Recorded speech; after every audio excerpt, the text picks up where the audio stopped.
Ah, it's you. Welcome back, my dear. Please, come in. Just give me a moment. 3 drops of wyvern blood. 1, 2, 3. Perfect. Sorry about that. Some of these elixirs can get testy if the ingredients aren't added at precisely the right time. But, you don't want to hear about that. Anyway, welcome, my dear. It's so good to see you. By the great dragon's tooth, you're all wet. Did you get caught in that storm on your way here? And yet, you still came. True. I suppose it takes more than a little rain to stop a knight as brave as yourself. Still, imagining you riding across those dark, narrow paths in the pouring rain, making your way across that slippery bridge with the steep ravine below, the thought makes me shudder. I suppose it's a good thing I didn't know you were coming, or I'd have been sick with worry. Oh, no, it's no trouble at all. I didn't mean it like that. I'm sorry. I promise, you're never intruding. Right, I suppose that's what friends are for. Well, why don't you come and warm up by the fire? Let me grab you a blanket and... Oh, would you perhaps like a cup of hot tea? Very well. If you change your mind, just let me know. There we go. Like I said, it's no trouble. I'd hate to see you catch a chill. After all, we can't have the captain of the Crown's personal guard falling ill now, can we? Yes, I got your letter. Old Flappy may not be the youngest pigeon in the roost, but thankfully his sense of direction is as sharp as ever. I keep it right here, inside my cloak. I'm so sorry I never sent a reply.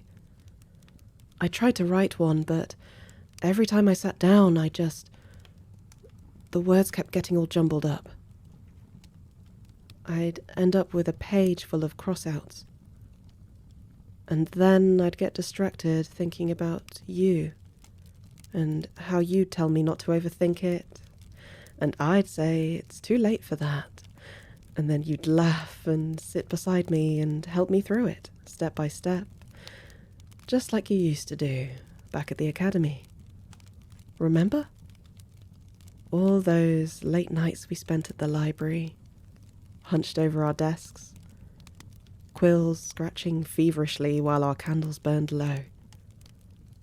If it wasn't for you, I'd never have made it through those essays, but somehow you made it all make sense. Well, in any case, congratulations. I can't think of anyone more deserving of the honour, even if His Majesty doesn't deserve to have someone as wonderful as you in his... Oh, no. Never mind. So, how are you liking it? I hope they see your incredible talents for what they are. If not, well, I don't know what I'd do. Oh, no, I understand.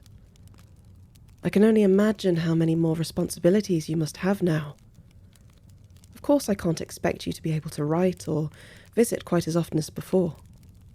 I'm just glad to know you're safe. The first time that almost a week passed between your letters, I was worried that someone might have discovered us. Discovered that you were writing to me. I couldn't live with myself if anything happened to you. That's a relief. I can't tell you how much it means to me that you still write to me, even after everything that happened, even though you already risked your neck speaking up for me back at the sentencing. To know that you still care, it means more than I can say. The others would have happily seen me imprisoned for my so-called black magic, or worse. You were the only one who came to my defense. I can still see you in my mind's eye. The way you stepped forward, head held high, your voice cutting across the rest of the council. Honestly, I don't think the king would have listened to anyone else but you. The way he looked at you, as if you were... nothing. I just meant someone with your confidence, your eloquence, your poise. It's no wonder he noticed. I'll always be grateful for how you saved me. And truth be told, exile hasn't been terrible. In fact, I find I prefer my quiet life here in the forest to the demands of knighthood. Just me and my herbs and vials, the gentle bubbling, the crackling of the fire. It suits me much better than the court. If only we could see each other more often, it would be perfect. Anyway, what can I get for you today, my dear? Another healing draft? Or perhaps a potion to boost your strength? Maybe I could make you something to increase your stamina. I'd hate to think of you wearing yourself out with all your new responsibilities. Well, of course. You can talk to me about anything, no matter what it is. If it's important to you, it's important to me. Ah, yes. I had heard about the plague at the castle. A terrible business. Fevers, rashes, cold sweats. Are you all right, my dear? You're not feeling sick, are you? Thank the gods. Still, I don't blame you. I imagine everyone at the castle must be walking around wondering who may be next. Don't worry, though, my dear. If you like, I could make you a protective draft. It's a potion to shield one from all ills, even sickness. I confess, it's not easy to make, but if it means that you'll be safe, there's nothing I wouldn't do. Oh, but if it's not for you, then who would it be for? I don't understand. Who could possibly need it more than you?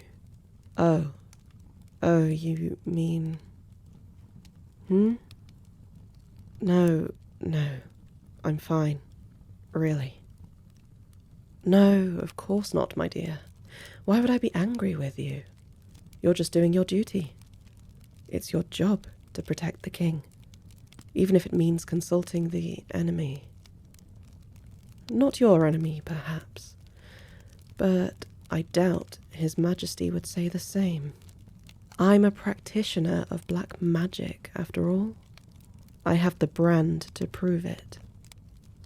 Imagine the king benefiting from the very thing for which he exiled one of his closest friends.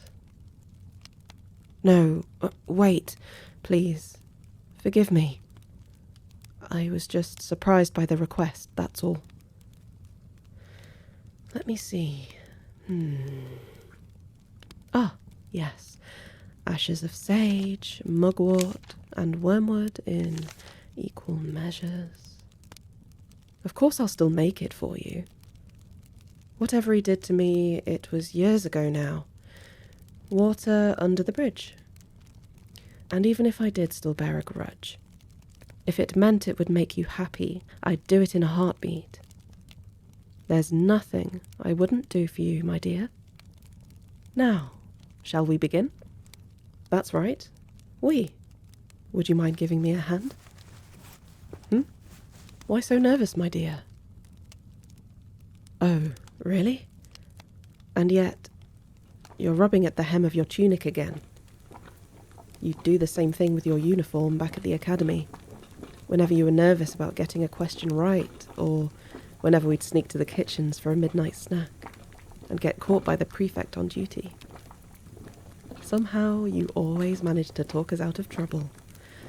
But still, I could always see your fingers twisting at the edge of your sleeve. You think I could ever forget those times? In any case, you needn't worry about the potion-making process, my dear.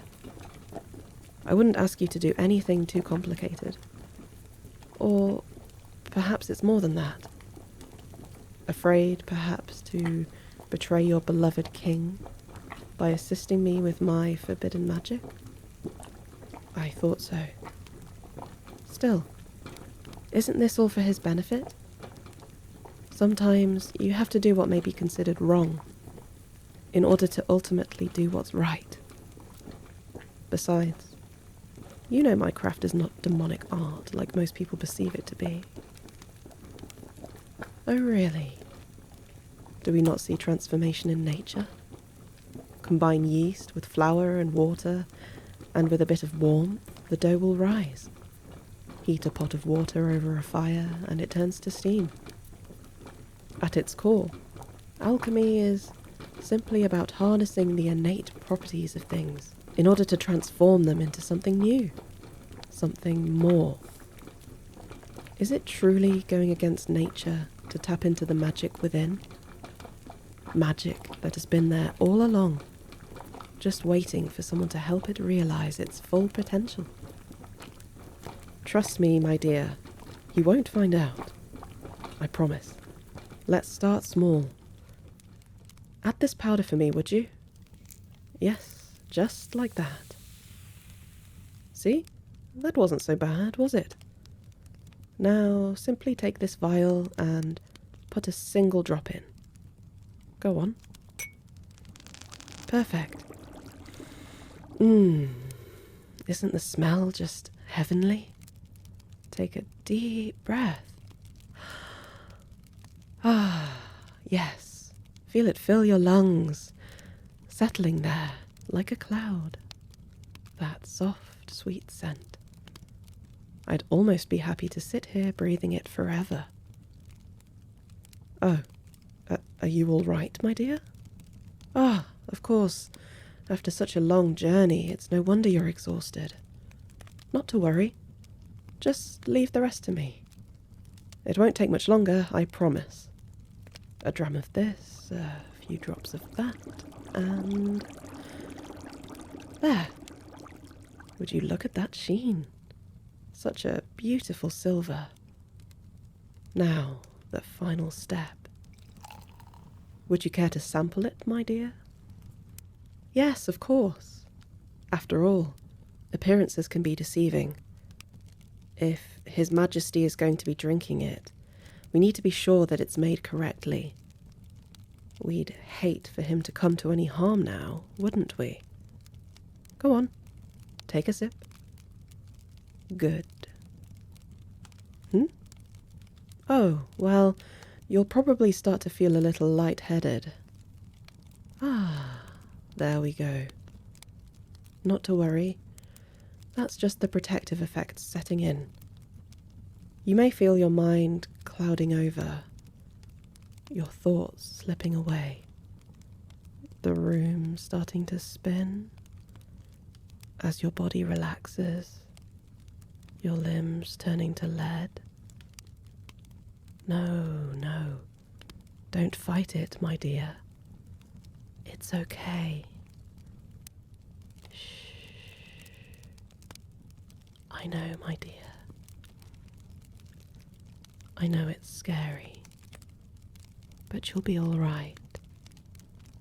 It's only a simple sleeping draft. It won't have any long-term effects. Would I ever put you in harm's way? Like I promised, as long as you're with me, nothing will harm you. Shh. It's all right. Here, let's get you over to the bed before you collapse. Lean on me. Oh. On second thought, let me carry you.